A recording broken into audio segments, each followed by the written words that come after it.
this model works when prime was 18%, but that means your deal has to be 2 or 3 times better.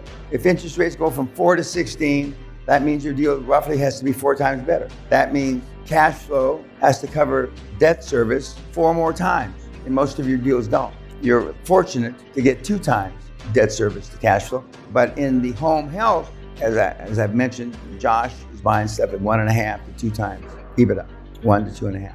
But even if interest rates go up, that's still, a healthy interest rate.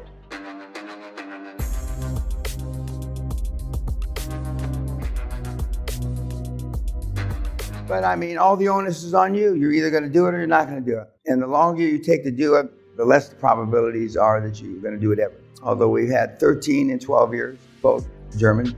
Dan, how much better is it going to get? The moving heads on TV, how much worse is it? Because worse for them is better for us. And I said, well, I underestimated how good it was going to get. Yeah, but I mean, you were in the right direction when everybody else was saying it wasn't. And I said, interest rates can go up another 200 bips. Bips means points or 2%, which most of your investments are wiped out. Because somehow, if it goes up 2%, your payments go up 40%. Because you're not getting money at a favorable rate. You're not borrowing money at LIBOR. You're not borrowing money at prime. Some of you are paying 10, 15 over prime, and some of you are paying 2 over prime. When I borrow money, it's at prime or LIBOR, which is the lowest rate. So even now, but this model works when prime was 18%. But that means your deal has to be 2 or 3 times better.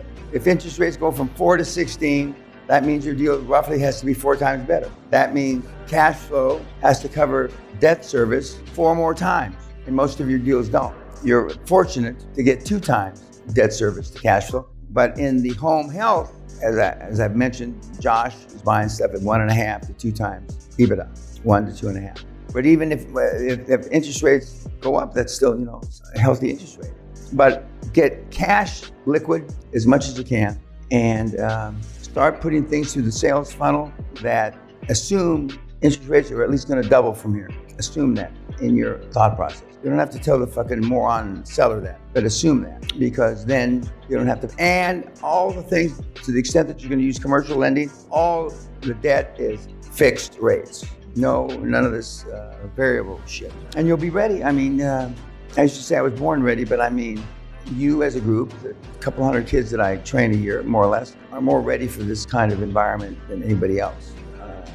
And look for those forced sales, because them selling off even a $50 or $150 million subsidiary from these big healthcare companies, if it's assisted living and or home health, and in some cases even the death roll-up, is no money off their $20 billion balance sheet. It's no money to them. Yep.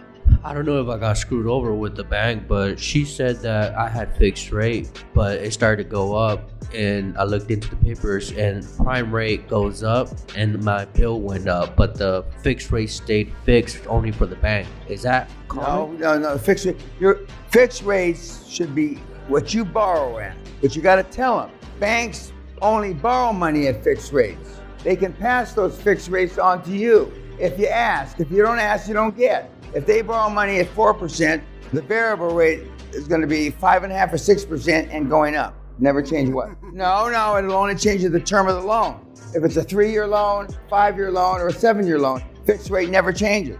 And the banks are crooks, just like Jason Nagy said.